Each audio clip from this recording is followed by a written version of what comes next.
ಅಥವಾ ಕನ್ನಡಕ್ಕೆ ಭಾಷಾಂತರಿಸುವುದಾದಲ್ಲಿ ಅದು ಒಂದು ವೇಳೆ ಹೀಗಿರಬಹುದು: ಓ ಯೆರೂಸಲೇಮಿನ ಕುಮಾರ್ತೆಯರೇ, ಅವನ ಬಾಯಿ ಬಹು ಮಧುರವಾಗಿದೆ. ಹೌದು, ಅವನು ಮುಹಮ್ಮದ್, ಸರ್ವಾಂಗ ಸುಂದರನು, ಇವನೇ ನನ್ನ ಪ್ರಿಯನು, ಇವನೇ ನನ್ನ ಸ್ನೇಹಿತನು. ಅಂದರೆ ಕಣ್ತಪ್ಪಿನಿಂದಲೋ ಅಥವಾ ಉದ್ದೇಶಪೂರ್ವಕವೋ ಅಲ್ಲಿ ಭಾಷಾಂತರಿಸಲ್ಪಟ್ಟಂತಹ ಬೈಬಲ್ಗಳಲ್ಲಿ ಪ್ರವಾದಿ ಮೊಹಮ್ಮದ್ ಸಲ್ಲಲ್ಲಾಹು ಅಲೈಹಿ ವಸಲ್ಲಮರವರ ಹೆಸರನ್ನ ಬಿಟ್ಟು ಬಿಡಲಾಗಿದೆ.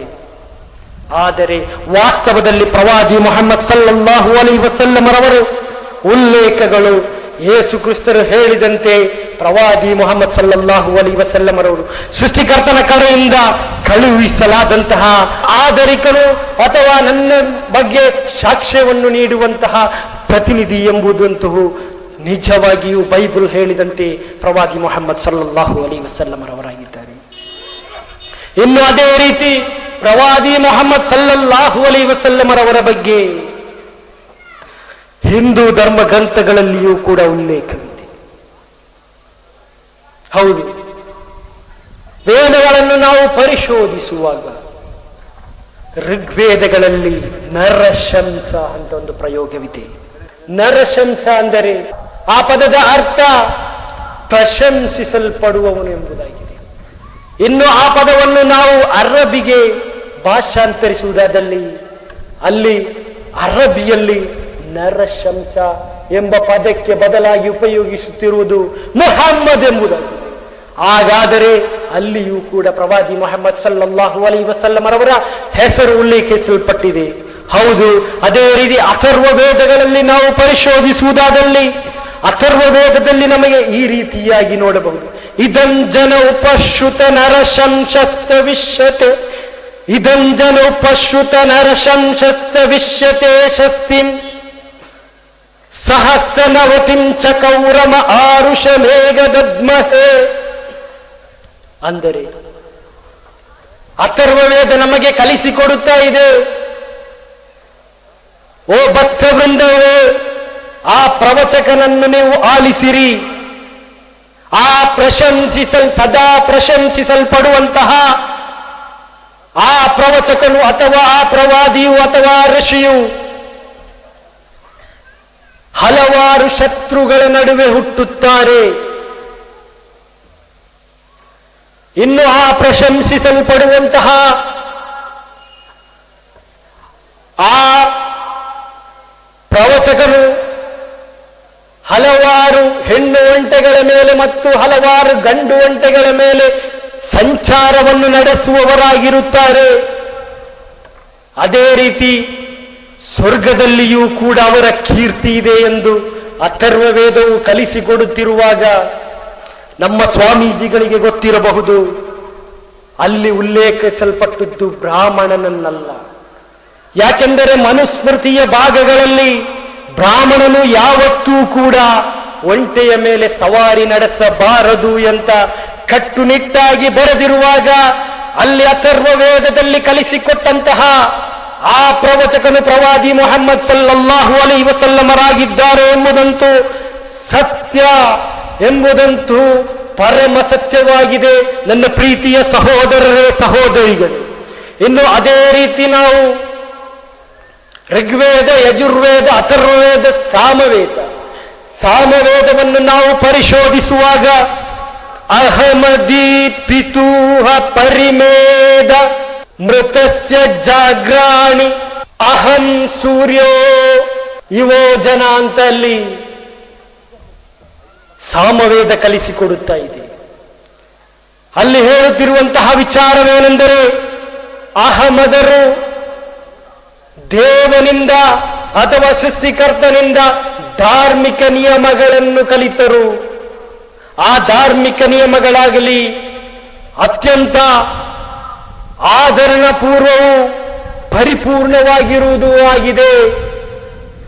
ಸೂರ್ಯನಿಂದ ನಾನು ಹೇಗೆ ಪ್ರಕಾಶವನ್ನು ಪಡೆಯುತ್ತಿರುವನು, ಅದೇ ರೀತಿ ಆ ಪ್ರವಚಕನಿಂದ ಅಥವಾ ಆ ಅಹಮದರಿಂದ ನಾನು ಜ್ಞಾನದ ಪ್ರಕಾಶವನ್ನು ಪಡೆಯುತ್ತೇನೆ ಎಂದು ಸಾಮವೇದಗಳಲ್ಲಿ ಬರೆದಿಡಲ್ಪಟ್ಟಿರುವಾಗ ನೀವು ಹೇಳಬಹುದು, ಆ ಪ್ರವಾದಿ ಮೊಹಮ್ಮದ್ ಸಲ್ಲಲ್ಲಾಹು ಅಲೈಹಿ ವಸಲ್ಲಮರವರ ಬಗ್ಗೆ ನಾವು ಕಲಿತಿಲ್ಲ. ನನ್ನ ವಿನಮ್ರ ವಿನಂತಿ ಏನೆಂದರೆ, ನನ್ನ ಎಲ್ಲ ಬಂಧುಗಳೊಂದಿಗೆ ನಾನು ವಿನಂತಿಸುತ್ತಿರುವುದೇನೆಂದರೆ, ನೀವು ಆ ಪ್ರವಾದಿಯ ಬಗ್ಗೆ ಕಲಿತುಕೊಳ್ಳಬೇಕಾಗಿದೆ. ಇನ್ನು ನಾವು ಪುರಾಣಗಳನ್ನು ನಾವು ಗಮನಿಸುವಾಗ, ಪುರಾಣಗಳಲ್ಲಿ ಭವಿಷ್ಯತ್ ಪುರಾಣ ಎಂಬಂತಹ ಒಂದು ಪುರಾಣವಿದೆ.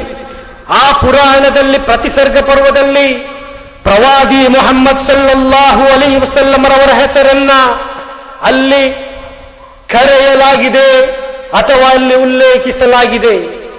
ಆ ಶ್ಲೋಕವು ಈ ರೀತಿಯಾಗಿದೆ: ಏತಸ್ಮಿನೆಂದರೆ ಮ್ಲೇಚ್ಛಾಚಾರ್ಯಣ್ಯ ಸಮನ್ವಿತ ಮಹಮ್ಮದ ಐತಿಖ್ಯಾತ ಶಿಷ್ಯಶಾಖಾ ಸಮನ್ವಿತಂ. ಅಲ್ಲಿ ಮಹಮ್ಮದ್ ಎಂಬ ಪದದ ಪ್ರಯೋಗ ಅಲ್ಲಿ ನಡೆದಿದೆ. ಆ ಪದ ಪ್ರವಾದಿ ಮೊಹಮ್ಮದ್ ಸಲ್ಲಲ್ಲಾಹು ಅಲೈಹಿ ವಸಲ್ಲಮರವರನ್ನ ಉಲ್ಲೇಖಿಸಿಯಾಗಿದೆ.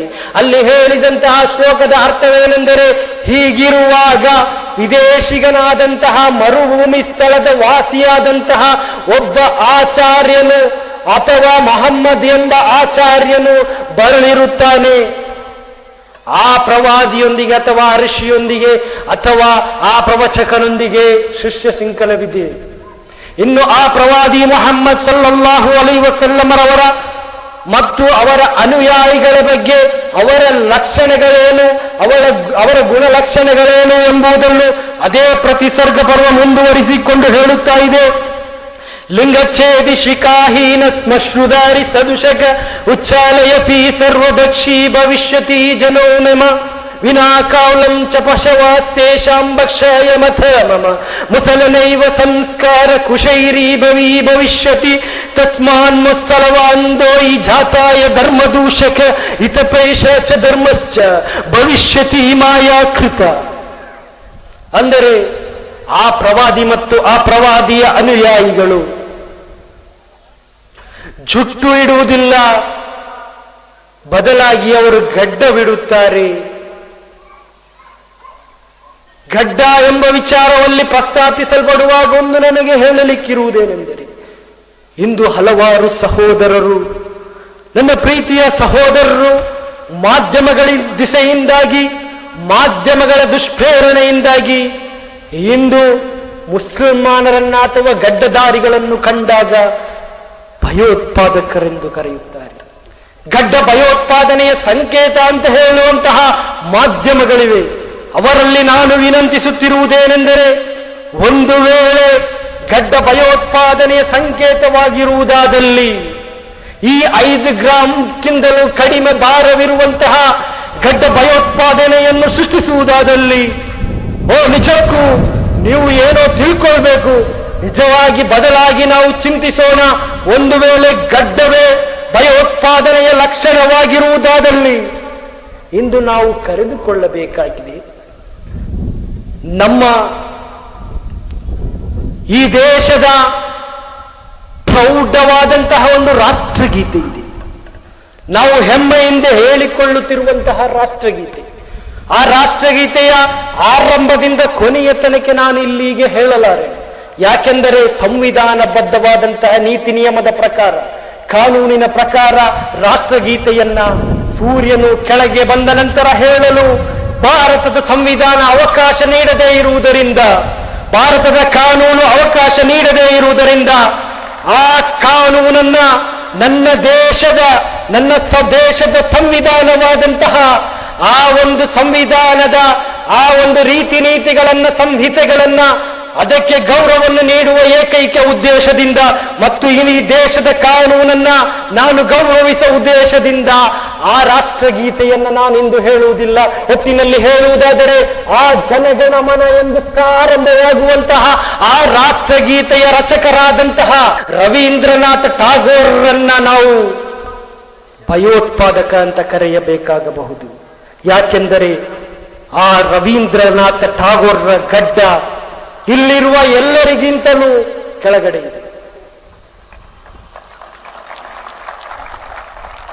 ಹಾಗಾದರೆ ಗಡ್ಡ ಭಯೋತ್ಪಾದನೆಯ ಸಂಕೇತವಲ್ಲ ಪ್ರವಾದಿ ಮೊಹಮ್ಮದ್ ಸಲ್ಲಲ್ಲಾಹು ಅಲೈಹಿ ವಸಲ್ಲಮರವರು. ಆದುದರಿಂದ ಹೆಮ್ಮೆಯಿಂದ ನಾನು ಹೇಳುತ್ತಾ ಇದ್ದೇನೆ, ಆ ಪ್ರವಾದಿ ಜೀವನದಲ್ಲಿ ರೂಢೀಕರಿಸಿಕೊಂಡಂತಹ ಒಂದು ಚರ್ಯೆಯಾಗಿ ಗಡ್ಡವಿಟ್ಟಿರುವುದರಿಂದ ನಾನು ಕೂಡ ಗಡ್ಡವಿಟ್ಟಿರುತ್ತೇನೆ, ಇಲ್ಲಿರುವಂತಹ ಮುಸ್ಲಿಮರು ಕೂಡ ಗಡ್ಡವಿರುತ್ತಾರೆ. ಒಂದು ವೇಳೆ ಭಯೋತ್ಪಾದಕರಿಗೆ ಗಡ್ಡೆ ಇಟ್ಟುವಂತಹ ಅವಕಾಶ ಕೂಡ ಇಲ್ಲ. ಯಾಕೆಂದರೆ ಆ ಪ್ರವಾದಿ ಭಯೋತ್ಪಾದನೆಯನ್ನ ಕಲಿಸಿಕೊಡಲಿಲ್ಲ.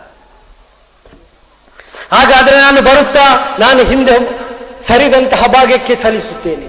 ಲಿಂಗ ಛೇದಿಶಿಕ ಹೀನ ಸ್ಪರ್ಶುದಾರಿ ಸದುಶಕ ಅಲ್ಲಿ ಹೇಳಿದಂತಹ ಶ್ಲೋಕದಲ್ಲಿ ಅವರು ಜುಟ್ಟು ಇಡುವುದಿಲ್ಲ, ಬದಲಾಗಿ ಗಡ್ಡವಿರುತ್ತಾರೆ.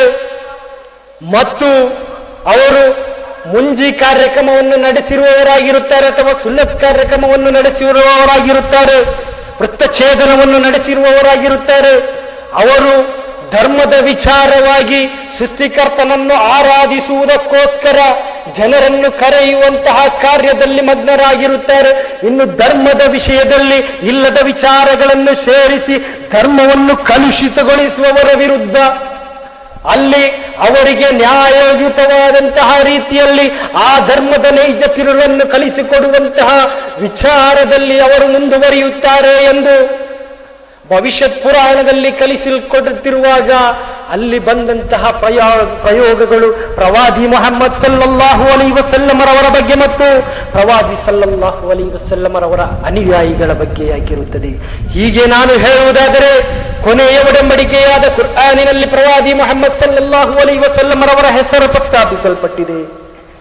ಬೈಬಲ್ನ ಹಳೆಯ ಒಡಂಬಡಿಕೆ ಮತ್ತು ಹೊಸ ಒಡಂಬಡಿಕೆಯಲ್ಲಿ ಅದೇ ರೀತಿ ಹಿಂದೂ ಧಾರ್ಮಿಕ ಗ್ರಂಥಗಳಲ್ಲಿಯೂ ಕೂಡ ಪ್ರವಾದಿ ಮುಹಮ್ಮದ್ ಸಲ್ಲಲ್ಲಾಹು ಅಲೈಹಿ ವಸಲ್ಲಮರವರ ಹೆಸರು ಪ್ರಸ್ತಾಪಿಸಲ್ಪಟ್ಟಿದೆ. ಹಾಗಾದರೆ ಈ ಪ್ರವಾದಿ ಈ ಎಲ್ಲ ವೇದ ಗ್ರಂಥಗಳಲ್ಲಿ ಪ್ರಖ್ಯಾಪಿಸಲ್ಪಟ್ಟಂತಹ ಹೆಸರು ಹೇಳಲ್ಪಟ್ಟಂತಹ ಪ್ರವಾದಿಯವರು ಬಂದಂತಹ ಉದ್ದೇಶವೇನು ಎಂಬುದನ್ನು ನಾವು ಚಿಂತಿಸಬೇಕಾಗಿದೆ. ಈ ಪ್ರವಾದಿಗಳು ಯಾಕಾಗಿ ಬಂದಿದ್ದಾರೆ, ಈ ಹಿಂದಿನ ಪ್ರವಾದಿಗಳು ಯಾಕಾಗಿ ಬಂದಿರುತ್ತಾರೋ ಅದೇ ಕಾರ್ಯವನ್ನು ಎತ್ತಿ ಹಿಡಿಯುವುದಕ್ಕೋಸ್ಕರ ಸೃಷ್ಟಿಕರ್ತನ ನೈಜ ಸಂದೇಶವನ್ನು ಜನಮಾನಸಕ್ಕೆ ತಲುಪಿಸುವ ಏಕೈಕ ಉದ್ದೇಶದಿಂದ ಮಾತ್ರವೇ ಆ ಪ್ರವಾದಿಯವರು ಬಂದಿರುತ್ತಾರೆ. ಆದುದರಿಂದಾಗಿದೆ ದಿವ್ಯ ಕುರ್ಆನ್ ಕರೆಯುತ್ತಾ ಇರುವುದು ಆ ಪ್ರವಾದಿಯ ಬಗ್ಗೆ. ದಿವ್ಯ ಕುರ್ಆನಿನ 21ನೇ ಅಧ್ಯಾಯ ಸೂರ ಅಂಬಿಯಾ ಅದರ 107ನೇ ಸೂಕ್ತದಲ್ಲಿ ವಮಾ ಅರ್ಸಲ್ನಾಕ ಇಲ್ಲಾ ರಹ್ಮತಲ್ ಲಿಲ್ ಆಲಮೀನ್, ನಾನು ಓ ಮುಹಮ್ಮದ್ ಪ್ರವಾದಿಯವರೇ ನಾನು ನಿಮ್ಮನ್ನು ಸಕಲ ಲೋಕದಲ್ಲಿರುವವರಿಗೆ ಅನುಗ್ರಹೀತರಾಗಿ ಅಲ್ಲದೆ ನಾನು ಕಳುಹಿಸಲಿಲ್ಲ. ಅಂದರೆ ಪ್ರವಾದಿ ಮುಹಮ್ಮದ್ ಸಲ್ಲಲ್ಲಾಹು ಅಲೈಹಿ ವಸಲ್ಲಮರು ಸಂದೇಶವಾಹಕರಾಗಿ ಬಂದುದರ ಉದ್ದೇಶ ಈ ಜನತೆಯನ್ನು ಮನುಷ್ಯರನ್ನ ನಾವು ಹಿಂದೂ ಅಥವಾ ಕ್ರೈಸ್ತವ ಅಥವಾ ಮುಸ್ಲಿಂ ಎಂಬ ಪದಗಳನ್ನ ಬದಿಗಿಟ್ಟು ನಾವು ಮನುಷ್ಯರಾಗಿ ಚಿಂತಿಸುವಾಗ ನಮ್ಮ ಸೃಷ್ಟಿ ಪ್ರಕ್ರಿಯೆಯು ಎಲ್ಲ ರೀತಿಯಲ್ಲಿ ಒಂದೇ ರೀತಿ ನಡೆದಿರುವಾಗ ಅಲ್ಲಿ ಹಿಂದುವಿಗಿರುವಂತೆ ಅಥವಾ ಕ್ರೈಸ್ತವನಿಗಿರುವಂತೆ ಅಥವಾ ಮುಸ್ಲಿಮನಿಗಿರುವಂತೆ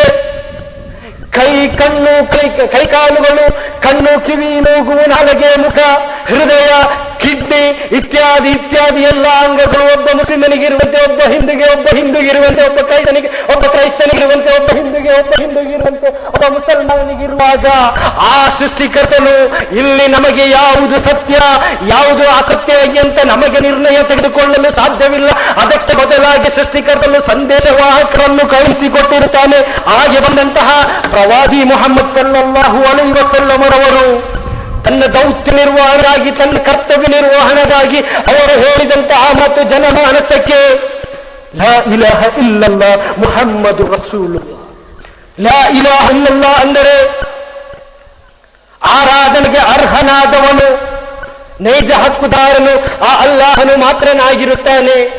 ಮತ್ತು ಮುಹಮ್ಮದ್ ರಸೂಲ್ ಸಲ್ಲಲ್ಲಾಹು ಅಲೈಹಿ ವಸಲ್ಲಮರವರು ಆ ಸೃಷ್ಟಿಕರ್ತನ ಸಂದೇಶವನ್ನು ಜನಮಾನಸಕ್ಕೆ ತಲುಪಿಸಲು ಬಂದಂತಹ ಸಂದೇಶವಾಹಕರಾಗಿರುತ್ತಾರೆ ಅಥವಾ ರಸೂಲಾಗಿರುತ್ತಾರೆ ಎಂಬುದಾಗಿ ನಾನು ಸಾಕ್ಷ್ಯ ವಹಿಸುತ್ತೇನೆ ಎಂಬುದರ ಬಗ್ಗೆ ಜನತೆಗೆ ಸಾರಿ ಹೇಳುವುದಕ್ಕೋಸ್ಕರವಾಗಿದೆ. ಹಾಗಾದರೆ ಆ ಪ್ರವಾದಿ ಮುಹಮ್ಮದ್ ಸಲ್ಲಲ್ಲಾಹು ಅಲೈಹಿ ವಸಲ್ಲಮರವರು ಜನತೆಗೆ ನೀಡಿದಂತಹ ಸಂದೇಶವಾದರೂ ಏನು? ಆ ವಿಚಾರವಾಗಿ ನಾವು ಗಮನಿಸುವಾಗ ಪ್ರವಾದಿಗೆ ಅವತೀರ್ಣವಾದಂತಹ ದಿವ್ಯ ಕುರ್ಆನಿನ 3ನೇ ಅಧ್ಯಾಯ ಸೂರ ಆಲ್ ಇಮ್ರಾನ್ ಅದರ 64ನೇ ಸೂಕ್ತದಲ್ಲಿ ಇಡೀ ಜನಮಾನಸವನ್ನು ಕರೆದು ಅಥವಾ ವೇದಗಳು ನೀಡಲ್ಪಟ್ಟಂತಹ ಜನತೆಯನ್ನು ಕರೆದು ಪ್ರವಾದಿ ಸಲ್ಲಲ್ಲಾಹು ಅಲೈಹಿ ವಸಲ್ಲಂ ರವರು ಹೇಳು ಸೃಷ್ಟಿಕರ್ತನು ಕಲಿಸಿಕೊಡುತ್ತಾನೆ, ಕುಲ್ಲಿ ಅಹ್ಲಲ್ ಕಿತಾಬಿ ತಆಲೂ ಇಲಾ ಕಲಿಮತಿನ್ ಸವಾಇನ್ ಬನನಾ ವ ಬೈನಕುಂ ಅಲ್ಲಾ ನಅಬುದ ಇಲ್ಲಲ್ಲಾಹ್ ವಲಾ ನುಶ್ರಿಕ ಬಿಹಿ ಶೈಅನ್ ವಲಾ ಯತ್ತಖಿದ ಬಅದುನಾ ಬಅದನ್ ಅರ್ಬಾಬನ್ ಮಿನ್ ದೂನಿಲ್ಲಾಹ್ ಫಇನ್ ತವಲ್ಲೂ ಫಕೂಲು ವಶ್ಹದು ಬಿಅನ್ನ ಮುಸ್ಲಿಮ್. ಓ ಗ್ರಂಥ ನೀಡಲ್ಪಟ್ಟವರೇ, ಓ ಗ್ರಂಥದ ಅನುಯಾಯಿಗಳೇ, ನಾನು ಹೇಳಲೆ, ಓ ಕ್ರೈಸ್ತವರೇ, ಓ ಬೌದ್ಧರೇ, ಓ ಹಿಂದೂಗಳೇ, ಓ ಸರ್ವ ಮನುಷ್ಯರೇ, ನಾವು ನಮ್ಮ ನಡುವೆ ಇರುವಂತಹ ಸಾಮ್ಯತೆಯ ವಿಚಾರದ ಕಡೆಗೆ ನಾವು ಬರೋಣ. ಅದೇನೆಂದರೆ, ನಮ್ಮ ನಡುವೆ ಇರುವಂತಹ ಸಾಮ್ಯತೆಯ ವಿಚಾರವೇನೆಂದರೆ, ನಾವು ಈ ಹಿಂದೆ ಬಂದಂತಹ ಪ್ರವಾದಿಗಳು ಕಲಿಸಿಕೊಟ್ಟಂತಹ, ಎಲ್ಲರೂ ಕಲಿಸಿಕೊಟ್ಟಂತಹ ಸೃಷ್ಟಿಕರ್ತನಿಂದ ಬಂದಂತಹ ಸಂದೇಶವಾದಂತಹ ಸೃಷ್ಟಿಕರ್ತನಾದಂತಹ ಅಲ್ಲಾಹನನ್ನು ಮಾತ್ರ ಆರಾಧಿಸೋಣ, ಅವನನ್ನು ಮಾತ್ರ ನಾವು ಪ್ರಭುವಾಗಿ ಸ್ವೀಕರಿಸೋಣ. ಅವನನ್ನಲ್ಲದೆ ನಮ್ಮಲ್ಲಿಯೂ ನಿಮ್ಮಲ್ಲಿಯೂ ಕೂಡ ಯಾರು ಇತರರನ್ನು ಪ್ರಭುವಾಗಿ ಸ್ವೀಕರಿಸದಿರೋಣ ಅಂತ ಹೇಳಿರಿ. ನೀವು ಈ ಸಂದೇಶವನ್ನು ನೀಡಿ ಅವರು ಹಿಂತಿರುಗುವುದಾದಲ್ಲಿ ನೀವಂತೂ ಹೇಳಿರಿ, ನಾವಂತೂ ಮುಸ್ಲಿಮರಾಗಿರುತ್ತೇವೆ. ಮುಸ್ಲಿಂ ಅಂದರೆ ಸೃಷ್ಟಿಕರ್ತನ ನಿಯಮ ನಿರ್ದೇಶನ ತತ್ವಗಳನ್ನು ಜೀವನದಲ್ಲಿ ಅಳವಡಿಸಿಕೊಳ್ಳುವುದರ ಮೂಲಕ ಆ ಸೃಷ್ಟಿಕರ್ತನಿಗೆ ಶರಣಾಗತರಾಗುವುದು ಎಂಬುದಾಗಿದೆ. ಉದಾಹರಣೆಯ ಮೂಲಕ ವಿಶ್ಲೇಷಿಸುವುದಾದರೆ, ಸೂರ್ಯನು ಸೃಷ್ಟಿಕರ್ತನ ನಿಯಮ ನಿರ್ದೇಶನ ತತ್ವಗಳಿಗೆ ವಿಧೇಯವಾಗಿ ಈಗಷ್ಟೇ ಸೂರ್ಯನ ಅಸ್ತಮಯವಾಗಿರುವಾಗ, ಆ ಅಸ್ತಮಯದ ಸಮಯ 6:45 ಆಗಿರುವಾಗ ಆ ಸೂರ್ಯನು ಎಂದೂ ಕೂಡ 6:46 ಮಾಡುವುದಿಲ್ಲ, 6:43 ಕೂಡ ಮಾಡುವುದಿಲ್ಲ. ಆ ಸೃಷ್ಟಿಕರ್ತನಿಂದ ನಿರ್ದೇಶಿಸಲ್ಪಟ್ಟಂತಹ ಕ್ಲಪ್ತ ಸಮಯದಲ್ಲಿ ಸೂರ್ಯಾಸ್ತಮವನ್ನು ನಡೆಸಿರುತ್ತಾನೆ. ಹಾಗಾದರೆ ಆ ಅರಬಿಯಲ್ಲಿ ನಾವು ಆ ಸೂರ್ಯನನ್ನು ಕರೆಯುತ್ತಿರುವುದು, ಸೂರ್ಯನು ಮುಸ್ಲಿಮನಾಗಿರುತ್ತಾನೆ, ಸೂರ್ಯನು ಆ ಸೃಷ್ಟಿಕರ್ತನಿಗೆ ವಿಧೇಯನಾಗಿರುತ್ತಾನೆ ಎಂಬುದಾಗಿ. ಅದೇ ರೀತಿಯಲ್ಲಿ ಒಬ್ಬ ವ್ಯಕ್ತಿಯು ಜೀವನದಲ್ಲಿ